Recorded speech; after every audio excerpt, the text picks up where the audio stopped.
ketika teriak pemakzulan, bos, nggak semudah itu. Karena presiden dan wakil presiden hari ini dipilih oleh rakyat. Apa yang dia omong-omong, mohon maaf sekali para jenderal ya. Saya juga anak kolong, saya anak TNI. Orang-orang yang merasa senior, yang merasa pintar, merasa cerdas, merasa lahir duluan, akan selamanya akan merusak bangsa dan negara ini. Masa sih anak-anak muda jadi cemburu? Harusnya lihat dong keberhasilannya Gibran. Ini nggak main-main saya bicara seperti ini. Ketika sudah menjadi pejabat nih, menggunakan fasilitas negara, sudah keenakan, kemudian mau diambil karena waktunya habis, karena yang didukung tidak terpilih, lantas mengguncang-gancing negara ini, please deh. Pemirsa, memang konstitusi mengizinkan untuk pemakzulan, tapi harus bertabrakan dengan realitas politik. Gonjang-ganjing ini terus disuarakan oleh segelintir orang, tidak mewakilkan aspirasi masyarakat Indonesia secara keseluruhan. Tapi pertentangan yang terjadi saat ini, orang ingin memaksakan kehendak konstitusi agar tunduk dengan kemauan pemakzulan. Tapi hal-hal ini banyak pertimbangan realitas politik, situasi di parlemen dengan situasi kubu pendukung Prabowo Gibran, di mana koalisi yang masuk Kim Plus ada unsur 2/3, dan sekian banyak pelanggaran yang harus bisa memenuhi standar atau kelayakan untuk pemakzulan presiden maupun dan atau wakil presiden. Malam ini bersama saya dokter kandidat di bidang hukum, Ibu, atau saya biasa panggil Kakak, Sylvia. Selamat malam, Ibu. Selamat malam. Saya disclaimer dulu. Hukum militer ya, di Unhan berarti ya? Bukan, Sekolah Tinggi Hukum Militer. Sekolah Tinggi Hukum Militer ya. Oh iya, berarti ini dengan jenderal ini pasti dekat banget ini, Bu ya. Oke, ketika melihat dari situasi pemakzulan ini, apa yang Ibu mau katakan kepada para jenderal purnawirawan ini? Ya. Jadi gini ya, kita jangan melupakan sejarah dulu berdirinya Undang-Undang Pemilu. Jadi setelah reformasi, Undang-Undang Dasar 1945 itu diamandemenkan. Di tahun 1999, 1000 tahun 2000, 2001 dan 2002. 4 kali amandemen. 4 kali amandemen Undang-Undang Dasar 45. Dan salah satunya di amandemen yang ketiga menyatakan bahwa presiden dan wakil presiden dipilih oleh rakyat. Oleh rakyat. Nah, bicara dipilih oleh rakyat itu artinya kita mengacu kepada pasal 6 Undang-Undang Dasar 45, di mana belum ada ketentuan yang menyeluruh tentang bagaimana mekanisme tentang pemilihan presiden. Nah, kita jangan melupakan sejarah bagaimana Undang-Undang Pemilu ini lahir. Undang-Undang Pemilu itu lahir di tahun 2003, di mana presidennya pada saat itu Megawati Soekarno Putri. Undang-Undang Pemilu ini atas perintah Undang-Undang Dasar 45 pasal 6. Pasal 6, ya. Tata cara pemilihan presiden dan wakil presiden. Betul. Kepala negara. Nah, lantas lahirlah Undang-Undang Pemilu yang pertama. Undang-Undang Pemilu yang pertama ini mensyaratkan di huruf R itu batas pendidikan SMA. Batas pendidikan SMA. Berarti Megawati waktu itu Ibu SMA. Masih SMA ya? Masih SMA. Kemudian Q itu batas minimal 35 tahun. 35 tahun. 35 tahun. Lantas berkembangnya judicial review yang diajukan oleh warga negara. Itu kemudian dirubah lagi. Amandemen lagi. Dirubah lagi. Nomor 42 tahun 2008 pada zamannya SBY. Di situ dikatakan SMA sederajat. Kemudian masih tetap 35 tahun. Kemudian diamandemenkan lagi. Lahirlah Undang-Undang Pemilu nomor 7 tahun 2017 yang menyatakan batas usia itu 40 tahun. Itu hasil daripada judicial review. Judicial review ini kewenangan daripada MK.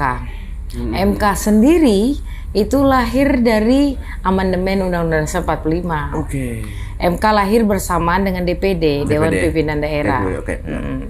Nah, ketika bicara judicial review ini mengacu kepada kewenangan MK.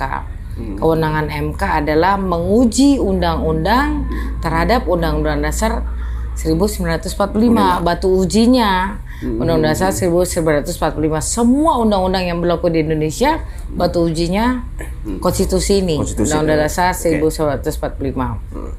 Nah, lahirlah di tahun 2017 batas usia 40 tahun. Nah, lantas di tahun 2023 ya. Ada lagi yang judicial review kan. Meminta bolehlah 40 tahun, tapi ada syaratnya lain, katanya kan. Nah, ini anak muda cerdas dan berbakat yang bernama Almas dan adiknya. Mengajukan judicial review meminta bahwa 40 tahun dan atau sedang menjabat menjadi kepala daerah. Termasuk waktu itu Pak Emil Dardak juga ya, dan beberapa anak muda. Tapi yang lain kan tidak. Menyusul setelah itu. Ya, yang lain tidak diamini oleh MK. Yang diamini hanya Almas dan adiknya ini. Untuk maju di kepala daerah waktu itu ya. Tahu nggak? Almas ini anaknya siapa? Anaknya Boyamin. Tahu nggak Boyamin siapa? Mega Bintang. Ya. Mega Bintang itu afiliasinya ke siapa? Ke PDIP dan P3 otomatis. Nah, kalau kita mengacu kepada kepentingan pada saat itu, Gibran nggak punya kepentingan apa-apa, tapi Gibran pada saat itu adalah kader PDIP. Bicara anaknya Boyamin Mega Bintang, otomatis untuk kepentingan PDIP dong. Gitu. Tapi saya tidak mengacu kepada kepentingan. Yang jelas sebagai warga negara, Almas dan adiknya mengajukan judicial review terhadap pasal 169 huruf Q Undang-Undang Pemilu nomor 17 tahun 2000 nomor 7 tahun 2017 diaminkan oleh MK. Yang pada akhirnya lahirlah putusan MK yang terbaru, batas usia 40 tahun dan atau sedang menjabat menjadi kepala daerah. Berarti final and binding waktu itu. Final and binding. Final artinya seketika diucap sah. Binding artinya mengikat kepada seluruh. Dan itu kan sudah post factum ya, kalau diungkit lagi ke sekarang di para jenderal dan sebagainya melihat itu sesuatu yang dipermasalahkan. Nah, ini ketika saya kaitkan ya bahwa mereka begitu kekeh ya, artinya begitu berambisi untuk Wapres Gibran ini segera dimaksudkan dengan melihat situasi atau pengalaman di masa lalu gitu. Nah, bagaimana Ibu bisa kaitkan kalau seandainya Pak Wapres Gibran ini dulunya akun Fufafa, dulu bilang follow judol, bilang dulu ada kasus-kasus lain, bilang dulu pernah korupsi, tapi dia kan sebelum menjabat sebagai menjadi wakil presiden. Nah, kalau kita kaitkan dengan Pak Prabowo dengan pengalaman masa lalu, apakah Pak Prabowo juga jadi target sama hal yang Ibu dengan Pak Wapres? Ini kalau host bicara itu dulu sebelum menjadi wakil presiden, berarti kan sama saja menuduh wakil presiden pernah melakukan itu. Sementara sebelum menjadi wakil presiden, Mas Gibran ini kan wali kota Solo. Benar. Nothing else, nggak ada yang lain, cuma wali kota Solo. Dan kita mengetahui sebagai wali kota Solo, beliau bersih. Baik. Bahkan menjadi kota terindah, terbaik, ya kan? Gitu. Bahkan dikatakan dia lebih baik daripada Pak Jokowi ketika menjabat sebagai. Sangat betul. Narasi yang tadi saya katakan itu narasi dari sekian banyak narasumber saya sebelumnya dari pihak yang mendukung pemakzulan. Oposisi. Pihak oposisi ini kan mereka melihat Pak Wapres Gibran, bahkan Pak Wapres Gibran dituduh narkoba. Dan itu sudah di counter balik juga, saya menghadirkan sekian banyak narasumber. Terus ada yang bilang ingin gerakan revolusi kalau nggak ada Pak Wapres Gibran dimakzulkan. Terus ya seperti tadi Ibu ulas soal bagaimana dengan undang-undang pemilu ini. Pasti kontra lagi nih di sini. Bahwa presiden dan wakil presiden dipilih oleh rakyat, bukan oleh DPR parlemen. Ini bagaimana tanggapan Ibu dengan surat masuk ke DPR? Amandemen Undang-Undang Dasar 45 mengatakan bahwa presiden dan wakil presiden dipilih oleh rakyat. Clear kan? Itu konstitusi tertulis. Dan kemudian DPR RI, DPRD tingkat 1, DPRD tingkat 2 juga dipilih oleh rakyat. Kan gitu. Artinya rakyatlah yang berkuasa. Tidak lagi seperti sebelum 1999. Contoh yang dimaksudkan adalah Soekarno, Gus Dur.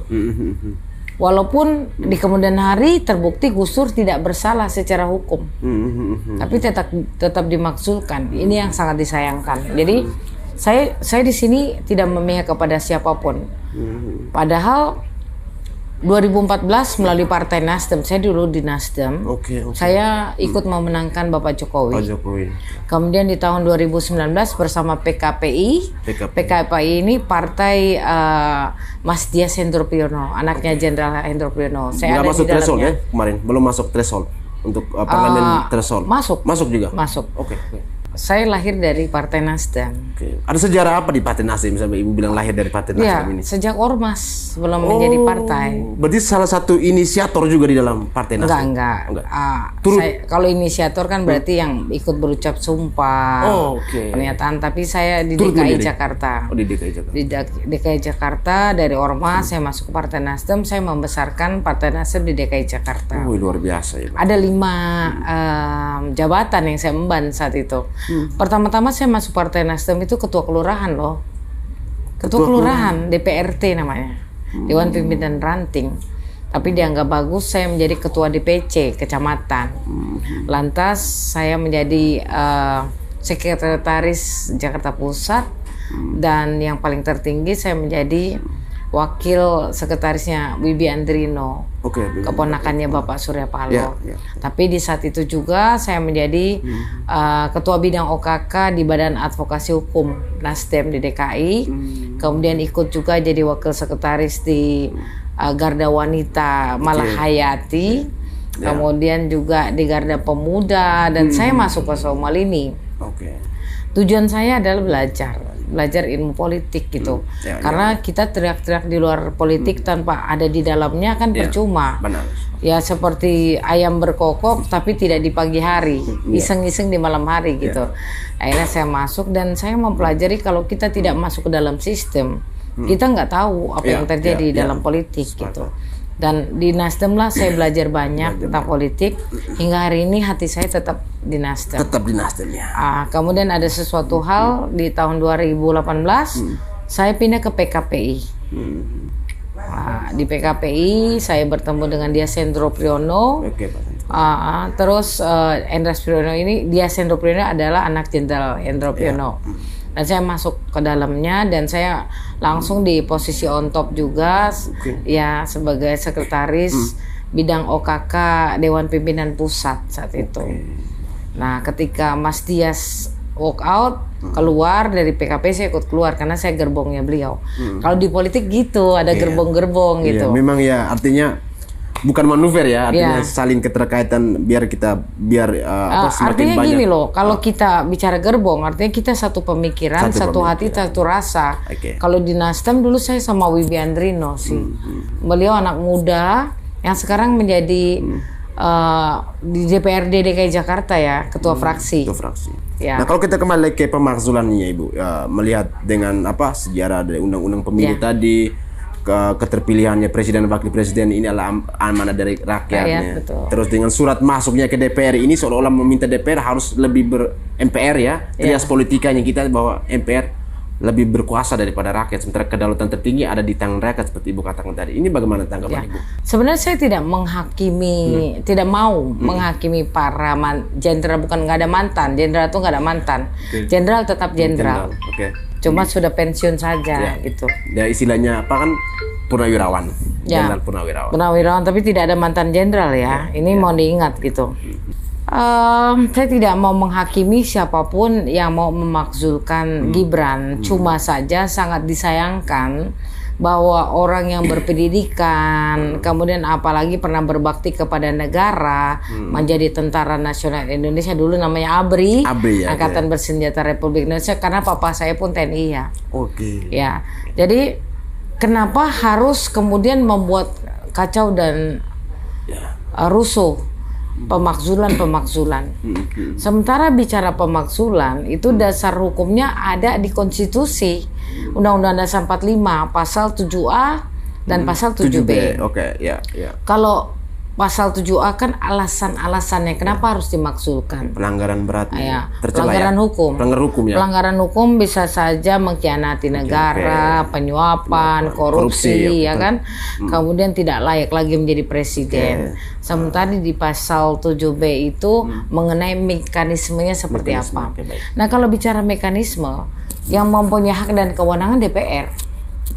DPR untuk mengajukan, tapi tidak serta-merta kemudian DPR bisa langsung udah makzulkan aja Pak Gibran, nggak bisa dong. Itu kenapa? Makanya disebut ada mekanisme. Okay. DPR itu harus berkonsultasi dengan MK.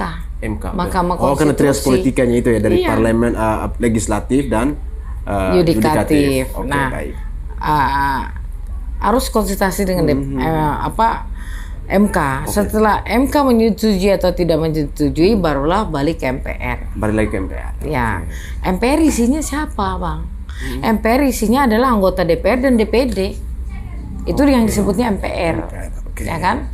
Nah, ketika tidak disetujui artinya bahwa siapa yang mau dimakzulkan, presiden dan atau wakil presiden tidak menyalahi aturan apapun. Makanya saya menyesalkan sekali. Bahkan ada di room-room Komal TikTok politik ya. Banyak sekali yang tidak memahami regulasi. Alasan-alasan, syarat-syarat. Tidak memahami bahwa Undang-Undang Dasar 45 kita sudah diamandemenkan. Mereka hanya tahu bahwa kembali ke amanat presiden 45 adalah hak yang tertinggi. Padahal semenjak diamandemenkannya Undang-Undang Dasar 45, itu presiden sejajar dengan DPR, MPR, MA dan MK. Bagaimana bisa lagi tertinggi? Makanya trias politika berlaku setelah diamandemenkannya Undang-Undang Dasar 45. Eksekutif, pemerintahan, kemudian yudikatif MA dan MK, kemudian legislatif DPR. Ini yang tidak diketahui sejarah. Bahkan sangat saya sayangkan angkatan saya lah, yang usianya udah 50-an, terus kemudian 40-an gitu. Mereka berpatokan kepada sejarah ketika mereka masih di SMA, dibawa-bawa sekarang di ruang-ruang publik, di ruang politik, tanpa menyadari bahwa sejak reformasi Undang-Undang Dasar 45 itu sudah diamandemenkan, sehingga ketika teriak pemakzulan, bos, nggak semudah itu, karena presiden dan wakil presiden hari ini dipilih oleh rakyat. Dan mekanismenya tidak serta-merta kekuatan rakyat bisa memakzulkan, nggak bisa. Makanya ada pasal 7B Undang-Undang Dasar 45, mekanisme dan tata cara pemakzulan. DPR mengusulkan dulu kepada MPR, tapi sebelum mengusulkan DPR kepada MPR harus melalui MK. MK inilah yang memutus, mengadili, memeriksa, itu MK. Kalau MK katakan yes, naiklah ke MPR. Tapi kalau MK katakan tidak ada alasan-alasan untuk memakzulkan, selesai sudah. Nah, inilah yang mohon untuk podcast ini digaungkan. Satu, Undang-Undang Dasar 45 sudah diamandemenkan, dipilih oleh rakyat. Ya, lantas kemudian alasan pemakzulan pasal 7A, mekanisme dan tata cara pemakzulan ada di pasal 7B. Sementara kalau bicara undang-undang pemilu itu mengacu kepada pasal 6 yang memerintahkan untuk membuat undang-undang pemilu itu. Nah, sejarah undang-undang pemilu jangan dilupakan juga. Dari batas usia 35 menjadi 45, kemudian 40. Kemudian dari 40 ada tambahan perasa dan atau sedang menjabat menjadi kepala daerah. Tapi sejak dulu untuk pendidikan SMA. Kemudian dirubah menjadi SMA sederajat. Sama dengan threshold. Threshold pun ada yang judicial review kan, makanya undang-undang pemilu kan menyangkut kepada threshold juga, dirubahlah nomor undang-undangnya. Nah, ketika Ibu kita melihat ini kan seperti ada unsur pemaksaan ya dari para purnawirawan jenderal ini ya, ketika harus menabrak konstitusi lagi gitu. Terus berhadapan dengan situasi di parlemen dengan dimana syaratnya harus 2/3 ya, dengan total dari 502 anggota di MPR sana, artinya sekitar 300-an lebih ya. Ya mungkin ya nihil, bisa saja terjadi nihil. Apakah Ibu melihat ada sesuatu kepentingan politik di balik pada itu semuanya itu? Kembali lagi ke pasal 7B ini. 7B. Mekanisme dan tata cara. Kalau bicara 2/3 berarti kan sudah disepakati, disetujui oleh MK. Nah, ini MK juga belum bergerak. DPR kan harus melaporkan ke MK dulu. Ini nih presiden dan wakil presiden sudah ada pelanggaran hukum, mengkhianati negara, penyuapan, korupsi, nepotisme, bla bla bla. Barulah naik ke MPR. Bagaimana kita bicara soal 2/3 kalau belum melewati MK? gitu. Jadi apa yang dia omong-omong, mohon maaf sekali para jenderal ya. Saya juga anak kolong, saya anak TNI. Tapi bakti bapak saya kepada negara saya teruskan dengan saya menjadi pengacara. Dengan saya ikut magister hukum khusus hukum militer gitu. Hukum militer. Hukum militer. Dan saya sangat menyayangkan bapak yang terhormat ya. Para jenderal, saya tidak menganggap mantan jenderal karena nggak boleh, memang sudah jenderal.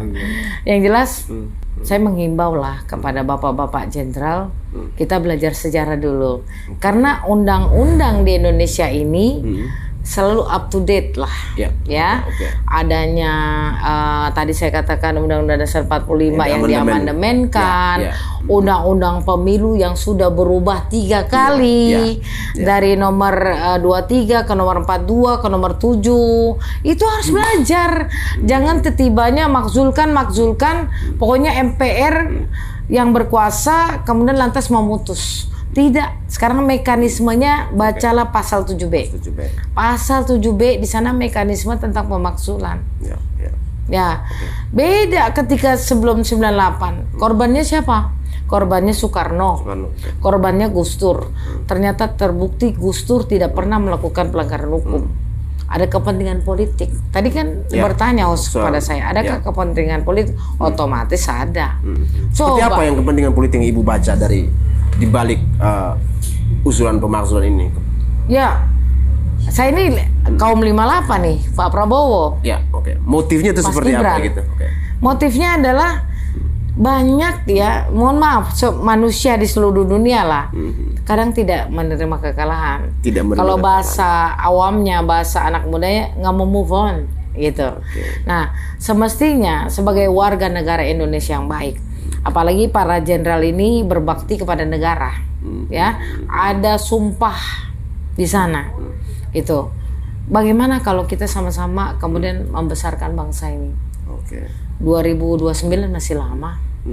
Ini jenderal juga nih yang kita hadapi, ya. Kemudian jangan juga mengecilkan orang yang terpilih, Mas Gibran.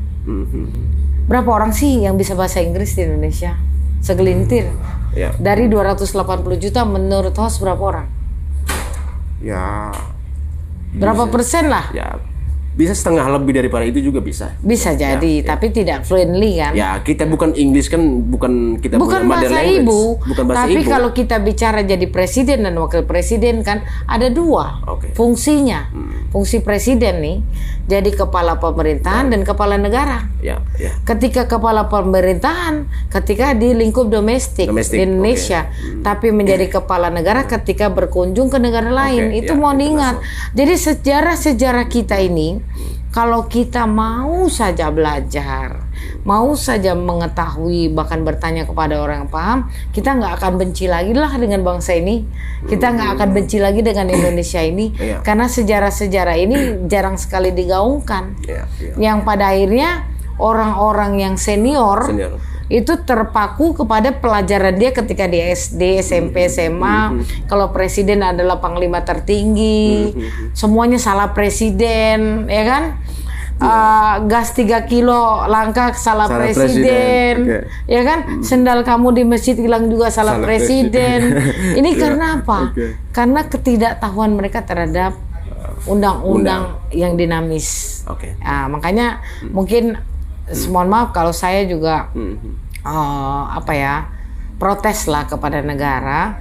Banyak kok orang-orang pintar di negara ini, banyak orang-orang hukum di negara ini yang mau belajar dan bahkan mau membantu pemerintah. Kalau hal-hal seperti ini tidak disosialisasikan, orang-orang yang merasa senior, yang merasa pintar, merasa cerdas, merasa lahir duluan, akan selamanya akan merusak bangsa dan negara ini. Mengambil posisi dominan untuk menguasai gitu. Iya, karena merasa udah tua, merasa lahir duluan nih saya.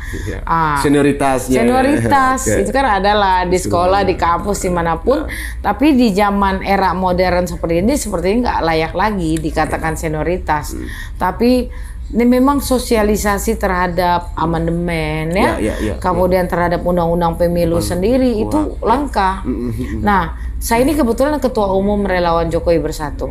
Ketua umum Relawan Jokowi Bersatu ya. Dari tanggal 12 Januari 2018. Pada saat 2014 saya melalui Partai Nasdem memenangkan Pak Jokowi. Ya. Kemudian 2018 saya mendirikan sendiri. Sambil membantu PKPI saat itu. Ya, kolaborasi antara LJB dan PKPI Partai Keadilan itu bersama-sama memenangkan Jokowi. Dan untuk 2024 kami bersama Bapak Prabowo, saya punya bukan anak buah ya, rekan tim yang memenangkan Pak Prabowo di 27 provinsi, 174 kota dan kabupaten, dan saat itu saya biaya sendiri. Wah, luar biasa. Saya mencetak 14.000 lembar kaos yang saya kirimkan dari Aceh sampai Papua, sampai NTT, NTB, Kalimantan, Sulawesi, Papua. Sekarang ada 6 provinsi. Jawa, saya hafal loh. Sumatera ada 10 provinsi. Itu ya, luar biasa. Itu. Jadi saya sendiri cuma cita-cita saya dari 3 kandidat. Saya percaya hanya Prabowo yang bisa menyelamatkan anak cucu saya kelak. Apa kena keterkaitan bahwa ayah dari ibu adalah seorang TNI juga gitu? Mungkin itu salah satunya, tapi di urutan sekian. Tapi yang jelas saya melihat begini, saya dididik secara militer, ya, dimana seorang militer itu fokus, telaten, setia. Dan itu saya dapatkan di jiwa Prabowo. korsanya itu ya. Jiwa korsa. Dan kenapa saya bisa menjadi pengacara hari ini? Karena saya melihat bapak saya yang berbakti kepada negara. Ya, saya nggak bisa jadi Kowat ya. Karena saya -5 loh. Nggak bisa. Tapi akhirnya alhamdulillah saya bisa jadi pengacara. Saya bisa magister hukum saya dari Sekolah Tinggi Hukum Militer. Sebentar lagi kan jadi dokter nih, sudah dokter Insya Allah kandidat ya. dari doktor ilmu hukum pidana. Tapi yang jelas beginilah. Yang saya lihat dari 3 kandidat, Prabowo lah yang mumpuni di hati saya, di keluarga saya. Karena apa? Karena beliau ini kesatria loh. 2 kali gagal. Bos, 2 kali gagal. Orang sekali aja mungkin udah patah semangat, patah hati, mungkin jadi gila. Yang kedua, mungkin iseng-iseng. Tapi sampai 3 kali saya bilang, ini orang gila banget, luar biasa. Artinya ketika saya dukung Jokowi pun ya lawan politik Pak Jokowi kan Pak Prabowo. Cuman sangat disayangkan pada saat 2 periode itu Pak Prabowo dikelilingi oleh orang-orang yang salah. Ya, tapi sekarang dikelilingi orang-orang yang benar, termasuk saya pendukung Jokowi, pendukung Mas Gibran yang mendukung Bapak Prabowo. Pak Prabowo pun mengatakan yang jujur bahwa belajar dari Pak Jokowi. Betul. Dan saya mau bilang ini mumpung di podcast ya. Orang yang mendukung Bapak Prabowo itu tidak peduli dong wakilnya siapa. Karena itu pilihan Prabowo. Kebetulan wakilnya adalah Gibran, anaknya Jokowi. Terus salahnya di mana? Kalau anak muda ini artinya ada simbol gerakan anak muda di Indonesia. Zaman dulu mungkin Sumpah Pemuda 1928, tapi hari ini simbolnya adalah Gibran. Masa sih anak-anak muda jadi cemburu? Harusnya lihat dong keberhasilannya Gibran. Ini nggak main-main saya bicara seperti ini. Saya punya anak cowok 3 loh. Ya, 3. Jadi saya tahu persis ketika bicara anak laki-laki mau bercita-cita, saya nggak pernah menentukan dia jadi apa, bagaimana. Tapi alhamdulillah anak saya dua-duanya udah sukses. Yang satu sarjana hukum, yang satu sarjana komunikasi, yang kecil SD naik SMP. Tapi keberhasilan anak itu kan dari orang tua. Kalau orang tuanya penuh semangat, penuh cita-cita, tidak punya kebencian, kemudian hanya punya pikiran yang positif, insya Allah anaknya jadi. Kata Allah kun fayakun. Saya sepakat Ibu bahwa orang hanya melihat mungkin unsur dari senioritas saja, tapi kualitas orang, terus melihat dengan situasi gaya cara orang mendukung cuman Pak Prabowo saja, tidak peduli Wapresnya Gibran karena mereka Bahkan ya situasi realitas politik sekarang tuh banyak begitu ya, bahwa ada yang mendukung Pak Prabowo saja, tidak mendukung Pak Jokowi dan Pak Gibran. Ya itu pilihan mereka ya. Tapi faktanya di sekarang bahwa ya Pak Prabowo satu paket dan Pak Gibran itulah pilihan dari Pak Prabowo. Undang-undang menyatakan presiden dan wakil presiden, nggak ada presidennya doang, wakil presidennya doang, nggak ada itu. Baik, itu sudah ditegaskan sama Pak Jokowi juga. Presiden dan wakil presiden itu satu paket. Nah, kalau seandainya dengan melihat situasi bahwa ada sekian banyak aktivis 98 yang mereka menggaungkan untuk revolusi nih, di tengah isu pemakzulan ditambah lagi ya, mereka panas-panasin lagi ya kita revolusi kalau seperti ini, ke bawah mengatakan kedaulatan tertinggi ada di tangan rakyat. Mereka mau revolusi. Ini apa tanggapan Ibu nih? Kira-kira yang Ibu mau katakan. Saya belak-belakan aja.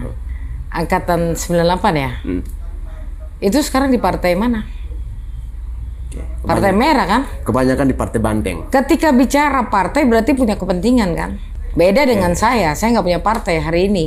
Saya nggak punya kepentingan. Saya bicara pun saya udah nggak ada takutnya karena saya sudah serahkan jiwa dan raga saya kepada bangsa dan negara ini. Tapi kalau kamu sudah terikat dengan sebuah partai, kemudian sudah terikat menjadi pejabat, otomatis udahlah kamu ngomong apa aja kayak kentut bau. Gak usah ngomong apa-apa. Jangan bicara idealisme kalau kamu sendiri tidak idealis. Ya, dulu pada saat 98, mohon maaf, di sana kan ribuan. Siapa aja boleh ngaku kok. Saya ngaku di situ dulu saya jualan kopi Starling. Saya bukan angkatan 98, tapi saya tahu peristiwanya. Tapi yang jelas jangan mengaku mencintai bangsa dan negara ini, ujung-ujungnya kamu juga yang merusak. Mohon maaf. Ya, ketika sudah menjadi pejabat nih, menggunakan fasilitas negara, sudah keenakan, kemudian mau diambil karena waktunya habis, karena yang didukung tidak terpilih, lantas mengguncang-gancing negara ini, please deh. Kau udah kenyang. Kau sudah kenyang, fasilitas negara sudah kau punya. Duit pun udah banyak, udahlah. Nyerah aja, Bos. Ya, kalau masih kamu memikirkan harta benda duniawi, nggak usah cerita banyak di muka umum, nggak usah.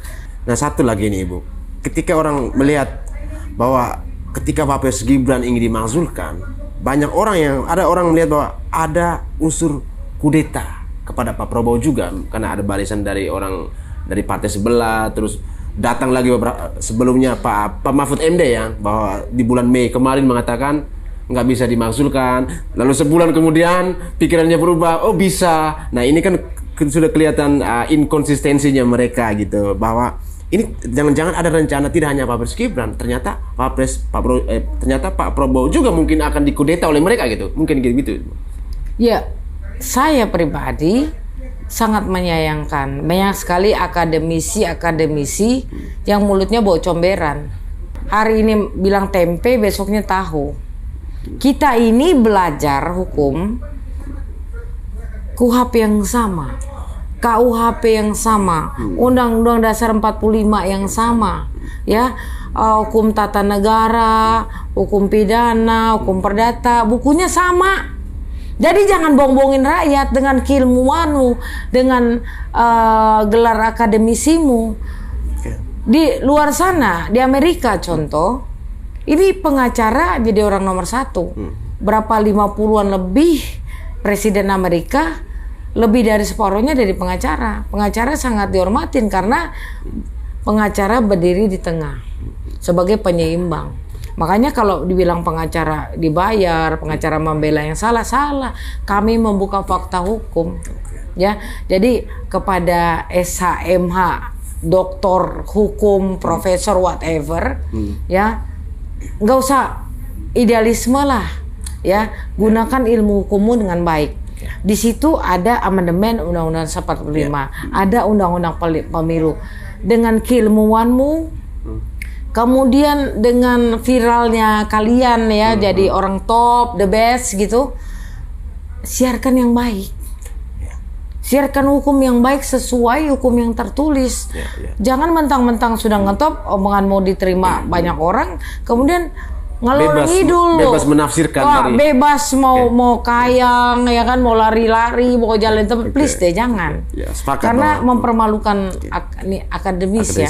Nilai akademis saya 3,90. Wah.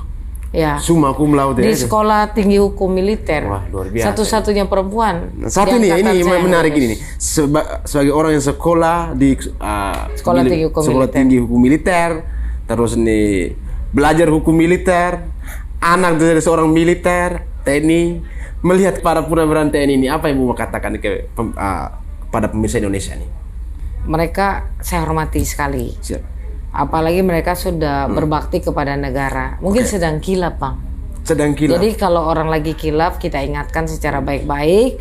Apalagi saya menganggap mereka orang-orang tua kita. Saya pikir mereka hanya kilap saja. Mari kita sama-sama luruskan. Luruskan dengan niat baik, luruskan dengan hukum tertulis, dan luruskan karena Allah Ta'ala. Oke. Berarti tugasnya berat ini ke depan para praktisi hukum untuk meluruskan pemikiran masyarakat Indonesia dari sisi hukum ya, bahwa seperti yang dikatakan oleh Ibu Sylvia tadi, kita belajar dari sumber yang sama, yaitu KUHP yang sama ya. KUHP yang sama. Kalaupun beda dalam penafsiran, asal jangan terlalu kemana-kemana ya gitu, karena ujung-ujungnya tetap akan kembali ke pasal yang sama gitu. Ya. Nah, mengenai isu pemakzulan ini, teman-teman, kembali ke pasal 7A. Kembali lagi ke pasal 7A dan 7B. Undang-Undang Dasar 45. Layak Undang-Undang Dasar 45, apakah Wahab Sigit layak dimakzulkan atau tidak? Kalau nggak terbukti, janganlah bos. Jangan memprovokasi untuk memakzulkan. Ya. Kenapa? Secara tidak langsung kita telah menelanjangi hukum di negara sendiri. Mempermalukan diri sendiri. Mempermalukan kita secara akademisi mungkin. Kekurangan ilmu berarti. Ya, kita sepakat seperti itu. Iya. Oke, ikuti kami terus di episode berikutnya.